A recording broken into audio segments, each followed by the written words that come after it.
रामायण काल के पात्र चाहे वो धर्म के साथ खड़े रहने वाले हों या फिर नकारात्मक छवि रखने वाले क्यों ही ना हों, उन सब की ही अपने अपने स्थानों पर विशेष भूमिका रही है। आज हम इस वीडियो में जानेंगे कि रामायण काल में कौन सा पात्र किसका अवतार था, या एक विशेष पात्र अपने पूर्व जन्म में कौन था और किस कारण उन्हें पुनः जन्म लेना पड़ा। इस रोचक वीडियो को अंत तक अवश्य देखिएगा। ओम गणपति चैनल आपका अभिनंदन करता है। सनातन धर्म के साथ संबंधित रोचक तथा ज्ञानवर्धक वृतांतों के लिए चैनल को सब्सक्राइब अवश्य करें। अगर वीडियो पसंद आए तो लाइक और शेयर करें। कृपया हमारे दूसरे चैनल सुनो कथा को भी सब्सक्राइब करें, जिसमें हम हमारे धर्म ग्रंथों से ली गई कथाएं डालते हैं। लिंक आपको डिस्क्रिप्शन बॉक्स में मिल जाएगा। आइए अब चलते हैं वीडियो की ओर। रावण और कुंभकर्ण, इनके पूर्व जन्म का वर्णन भागवत पुराण के स्कंद 7 में आता है। एक दिन ब्रह्मा जी के मानस पुत्र सनकादि ऋषि वैकुंठ पहुँचे। उन्हें साधारण बालक समझकर द्वारपालों जय और विजय ने उन्हें भीतर जाने से रोक दिया।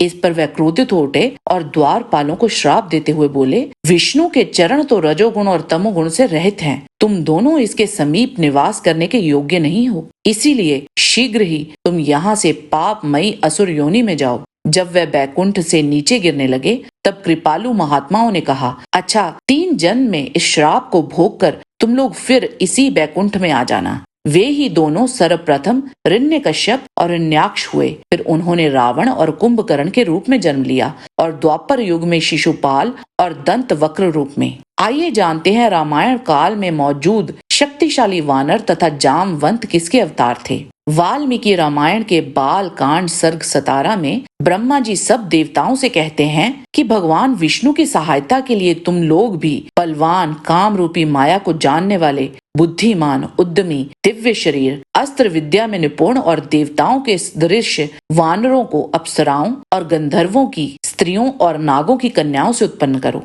मैंने भी पहले जामवान नामक रीछ को पैदा किया है। वे जमुहाई लेते समय मेरे मुख से सहसा निकल पड़ा था। ब्रह्मा जी की आज्ञा अनुसार ऋषियों, सिद्धों, विद्याधरों और नागों ने वानर रूपी पुत्रों को उत्पन्न किया था। इंद्र ने बाली, सूर्य ने सुग्रीव, बृहस्पति ने तार जो सब वानरों में मुख्य और अति चतुर था, कुबेर ने गंधमादन, विश्वकर्मा ने नल, अग्नि ने नील जो अग्नि के समान ही तेजस्वी तथा यश और पराक्रम में जो अपने पिता से भी बढ़कर था, अश्विनी कुमारों ने मैंद और द्विविद, वरुण ने सुषेण, मेघ ने शरभ और पवन देव ने हनुमान नामक वानर उत्पन्न किया, जिनकी देह वज्र के समान दृढ़ थी और वे वेग में गरुड़ के समान थे। हनुमान जी बुद्धि और पराक्रम में अन्य सब वानरों से बढ़ चढ़कर थे। इनके अतिरिक्त और भी हजारों वानर रावण के वध के लिए उत्पन्न किए गए थे।